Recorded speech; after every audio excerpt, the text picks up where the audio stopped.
ভোলা জেলার বিখ্যাত হাজী জুমা মসজিদ, যেখানে নাকি মানুষের সাথে জিন জাতীয় নামাজ পড়ে। এই মসজিদের নামে মানুষ কিছু মানত করলে আল্লাহ থেকে নাকি সেই ইচ্ছে পূরণ হয়। আর ঠিক এই কারণেই পুরো বাংলাদেশ থেকে হাজার হাজার মানুষ শুক্রবার দিন এসে জড়ো হয় এই হাজী জুমা মসজিদে। ভোলা জেলার বোরহানুদ্দিনে অবস্থিত এই হাজী জুমা মসজিদের অদ্যপ্রান্ত এবং ইতিহাস জানবেন আজকের ভিডিওতে।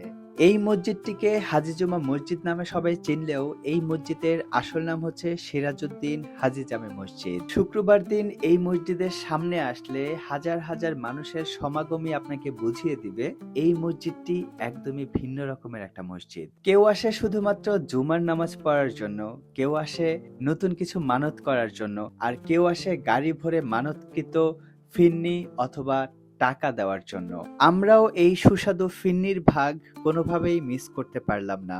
অনেকে এই মসজিদ সম্পর্কে অনেক রকমের কথা বললেও আমি সরাসরি মসজিদের সভাপতির সাথে কথা বললাম এই মসজিদের সম্পূর্ণ ইতিহাস জানার জন্য, এবং এমন কিছু তথ্য জানতে পারলাম যেটা আমাকে রীতিমতো অবাক করেছে। মসজিদের মানুষের প্রতি একটা আন্তরিক বিশ্বাস, এই মসজিদে নাকি কিছু মনের থেকে মানত করলে মানুষের মনের আশা পূর্ণ হয়, এমন কিছু নজির ভিন্ন আছে। আমার চাচা কালামিয়াদি সাহেব ছিলেন, উনি অনেক সময় এই মসজিদে তাহাজ্জুদ নামাজ পড়তে আসতেন। যিনিরা নাকি এই মসজিদে আসে নামাজ পড়ে, সে নাকি নামাজের ইমামতি করতেন, যিনিরা পিছিয়ে দাঁড়াইতেন। ছেলে সন্তান হয় না, মনে মনে মানে অনেক রোগ ব্যাধি ভালো হয়ে যেত। আমরা যারা দেখেছি কুকুরে কামড়াইলে তখন ভ্যাকসিন ছিল না, কাঁসা থাল পরিয়া পিঠে দিলে উকি মানুষের বসাইয়া পিঠে থাল যখন পর্যন্ত দিতেন, বিষ যখন পর্যন্ত না নামতেন, তখন যখন বিষ নামতেন থালটা পরিয়া যেত। ওনার থেকে এইভাবে অনেক আছে পানি পরা নিয়ে বিভিন্ন রোগের জন্য খাইলে আল্লাহ তাকে মাফ করতেন। ওটি ছিল ওখান থেকে বিশ্বস্ত হয়েছে যে হাজির মসজিদে কিছু দান করলে মানত করলে আল্লাহ তাআলা তার মনে আশা পূর্ণ করে। এইভাবে দিন দিন দিন দিনে সুনাম ছড়িয়ে গেছে। এই নামে একটা মসজিদ আছে সবের সঙ্গে যায়, আর মসজিদ যখন ভাঙ্গিয়া নদীতে চলে যায় তখন একটা শব্দ আসছে মসজিদের ভিতর থেকে, তারা বললো আর কি লা ইলাহা ইল্লাল্লাহু মুহাম্মাদুর রাসূলুল্লাহ। আজকে মসজিদ তলে গেছে, মেঘনা গ্রাস করছে।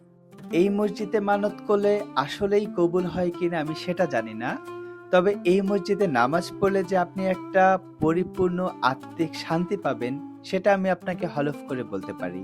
তবে এই মানত করা কি আসলে ইসলামে জায়েজ আছে? চলেন এটার উত্তর জেনে নেই এই হাজী জুমা মসজিদের ইমামের কাছ থেকে। জি ভাই, জানতে চেয়েছেন যে মান্যতের বিষয়ে এটা শরীয়ত সম্মত কিনা। আসলে আল্লাহর নামে বা আল্লাহর ঘরের নামে মান্যত করা জায়েজ আছে। এটা নির্দিষ্ট কোনো মসজিদ মান্যত করাটা নিয়ে একটু কিলোকাল আছে, কথাবার্তা আছে। তো আমি এই বিষয়ে আমাদের এই মসজিদের মেম্বার থেকে কথা হয় যে মান্যত করতে পারবেন, আপনারা নির্দিষ্ট কোনো মসজিদের নাম উল্লেখ করে না। এই কথা বলার পরে উপস্থিত শ্রোতাদের মধ্য থেকে এরকম কথা ঝড় উঠে আসে যে আমরা তো এই মসজিদের নামে মানলেই আমরা ফলটা বেশি পাই, এই জন্য আমরা এখানে মান্যত করি, যদিও তাদের এই কথার পক্ষে আমরা না। আপনারা শুনলে খুশি হবেন, আমাদের এই জুমায় শুধু ভোলা নয়, বাংলাদেশের বিভিন্ন জেলা থেকে, যেই সিলেটে আমাদের বাংলাদেশের প্রত্যন্ত অঞ্চল থেকে মানুষ এসে, সিলেটের লোকজন এখানে নামাজ পড়তে আসেন, ঢাকার থেকে আসেন, বিভিন্ন অঞ্চল থেকে আসেন। মানে সারা বাংলাদেশের কাছে মসজিদটা সমাদৃত। হয়তো এটা মিডিয়ায় প্রচার হয় নাই, তো অনেক ওলামায়ে কেরাম এখানে আলোচনা শোনার জন্য আসেন, দূর দূরান্ত থেকে আসেন। তা আশা করি এই দাওয়াত আজকে আপনাদের মাধ্যমে সকলের কাছে সর্বত্র পৌঁছে যাবে। খুব অবাক হয়েছিলাম যখন দেখলাম যে ইউটিউব, গুগল কোথাও এই হাজী জুমা মসজিদ নিয়ে কোনো ভিডিও নেই।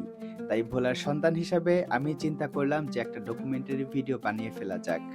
অনেকদিন ধরে সমাদৃত একটা মসজিদ, যে মসজিদে আসলে জুমার নামাজ পড়তে পুরা বাংলাদেশ থেকে মানুষ আসে, যেটা বোরহানুদ্দিনে অবস্থিত, বাট আমাদের বোরহানুদ্দিনে অনেক মানুষ আসলে এই সম্পর্কে অবগত না। আশা করি এই হাজী জুমা মসজিদে সবাই একবার হলো আসবেন, এখানে এসে একবার জুমার নামাজ পড়ে যাবেন, সবার অনেক বেশি ভালো লাগবে, সবার মধ্যে একটা আত্মিক শান্তি পাবেন।